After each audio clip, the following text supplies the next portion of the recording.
Hey guys, Zach here, coming at you with another video. So today's video is going to be a really fun one. PAX East is come and gone, and like I mentioned in my, 25 or whatever facts about SpongeBob SquarePants Battle for Bikini Bottom Rehydrated video, that there's going to be news there. And funny enough, I originally, when I was seeing that it looked like the same demo that was from Gamescom, I was a little bit disappointed. I was like, oh, we're not going to get a new trailer or new information, but I'd say that what we got is just as good as a trailer. Now, most of this news is thanks to a YouTuber named RidersDX. I actually kind of want to contact him and collaborate with him on a SpongeBob SquarePants Battle for Bikini Bottom related project, but maybe someday. I mean, I'm pretty small, so we'll have to wait and see. But if Riders, if you do watch this, I want you to contact me because I really want to work on a SpongeBob project with you. But anyways, Battle for Bikini Bottom is my most anticipated game in 2020. I am so excited for it. For those of you who don't know, Battle for Bikini Bottom is my childhood game. I absolutely love it. The first video game I ever played back on the original Xbox, back in the early 2000s, and I absolutely loved it. And to this day is a main staple of my childhood and is one of my favorite games of all time. So in June of last year, obviously they announced the remake of Battle for Bikini Bottom, and I was so excited, and there's a lot of things I wanted from this game. So thankfully, PAX East definitely made a lot of clarifications that have made me so excited. So I'm going to share with you guys 10 things I've learned about Battle for Bikini Bottom Rehydrated this past week. So let's get into the video. ZakPak, he's always there for you. ZakPak, only on YouTube. ZakPak, what will he do next? ZakPak, let's find out, 'cause it's on with the show.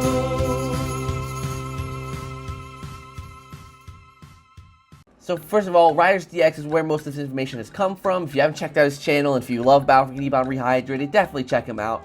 Definitely a great guy, definitely a great channel, lots of great SpongeBob coverage, and yeah, just let's get into it now. Firstly, this made news. This made headlines about the Horde Mode. There was the press got to see the Horde Mode, and oh my god, you guys, I cannot tell you how excited I was when I heard that Mr. Krabs, Squidward, and Plankton are all going to be playable. This is giving me such lights, camera, pants vibes. It's literally so cool that all these characters are playable. So what I'm wondering is, what are their movesets going to be? Are they going to have unique movesets? Is Plankton going to be in the giant robot thing like he was in Lights, Camera, Pants? What's all that going to be? Well, how's that going to be structured? And I mean, he didn't say much from what we know. There's really no information out on that yet, but I'm presuming we will learn more in the future, and I cannot wait. But there is more details on the Horde Mode as well. Apparently, most of every kind of robot you face in Battle for Bikini Bottom will be there. So, the main thing I'm thinking about is obviously Mr. Krabs' dream, where it's basically a Horde Mode, where you have to defeat a bunch of robots so you can destroy the Duplicatrons, that spits them out. Thing is, though, there's not many robots you fight there. I believe Slick is one. You fight the three, I forget what they're called, the three in the inner tubes, the fodders. I believe Chomp is there, or no, not Chomp, the one that, the laser one, I forget what they're called. But there's no hammers, there's no sleepy times, none of those. And I'm really wondering if this is going to be different. If there will be sleepy time robots, if there will be hammers, or gloves, or, all those robots. I wonder if there'll be more. Or Chucks, oh my god, if there's a freaking Chuck, that's just, oh, I'm sold. But again, kind of akin to Mr. Krabs' dream. Now, this is all based on description. No actual film or footage of this has come out yet. But apparently, I feel like it's, from what it sounds like, it's kind of structured like Mr. Krabs' dream, where for every couple robots you defeat, a platform comes out, and eventually you'll be able to go on to the next section to defeat more robots. So it's an endless horde-type battle, and honestly, that just excites me. That excites me for the amount of possibilities for, the Horde battle, and just the fact that it's online co-op as well is just amazing. Yeah, so Horde Mode sounds really cool. Next, the next and most obvious thing, now this is coming from the footage that we've seen for Battle for Bikini Bottom Rehydrated, which you'll see here. The cutscenes. Oh my god, they touch these cutscenes up so much, and they look so good. They look absolutely gorgeous. I think if there's anything that can be improved, is maybe the mouths of the characters, like trying to sync the lips more to what the characters are actually saying. I think that could be touched up.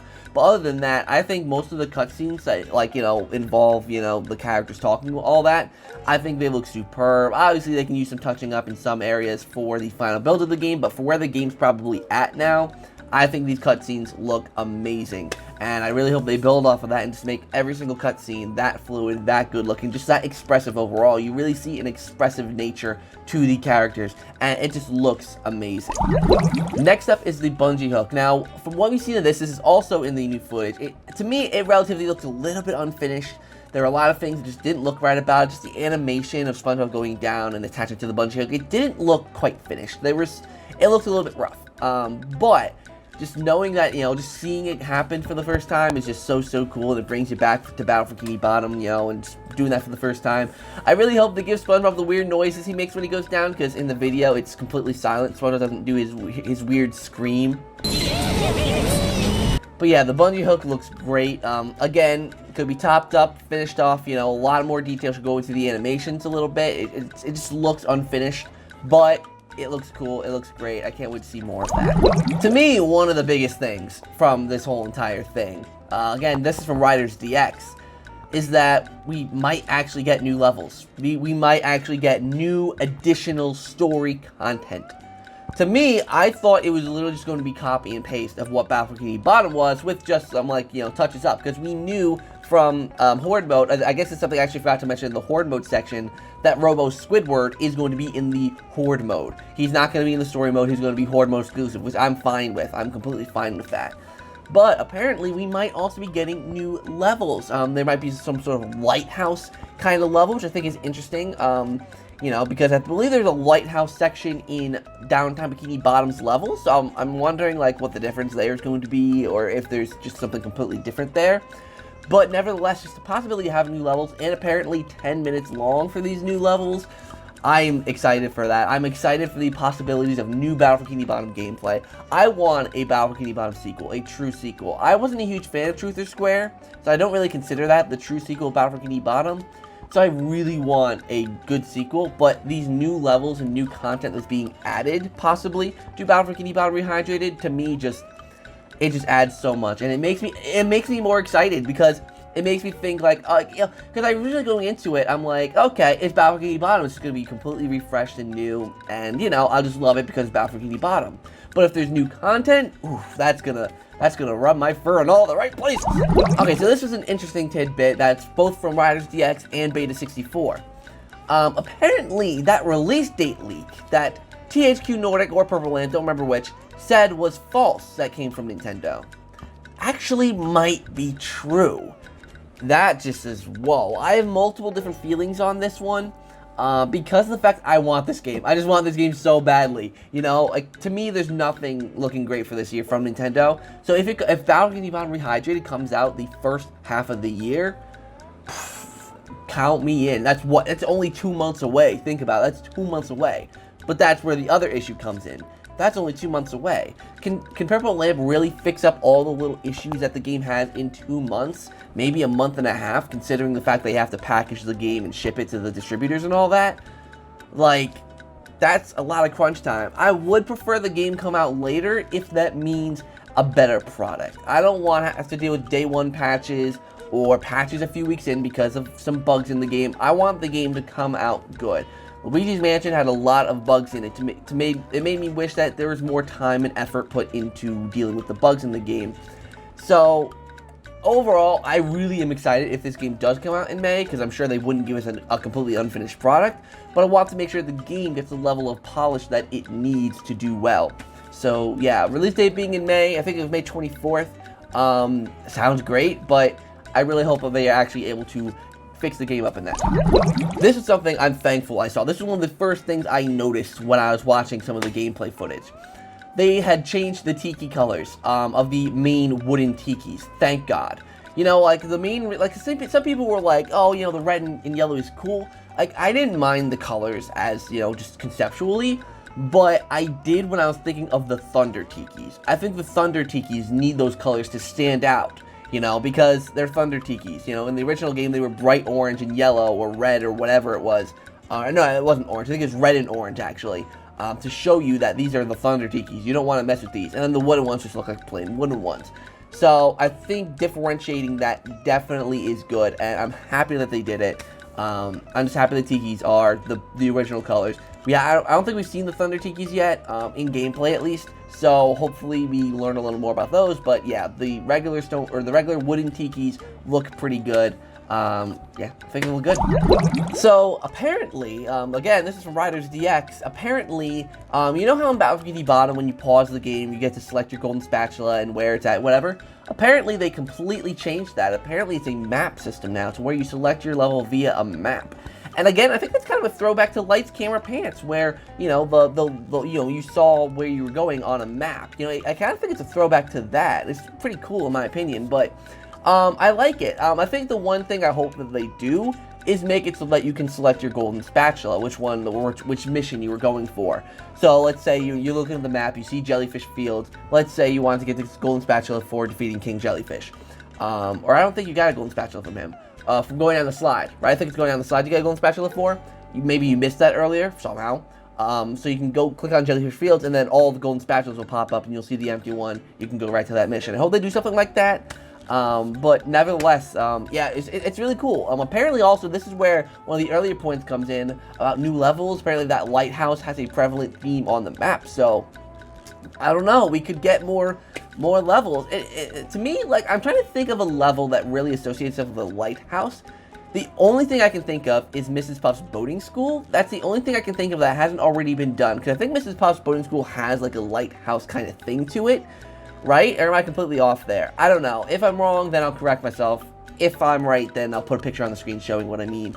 But yeah, just having a new interface could be really, really cool if they do it correctly. And I have no qualms. I think they're going to do it fine. Going back to the Tikis, Riders DX said that apparently Thunder and Stone Tikis are in the main hub world, and since he saw the early part of the game, I'm going to presume he's talking about right in front of SpongeBob, Patrick, and SpongeBob, Patrick, and Squidward's house. Now this is interesting because obviously you don't get introduced to the Thunder Tikis or the Stone Tikis until in Jellyfish Fields.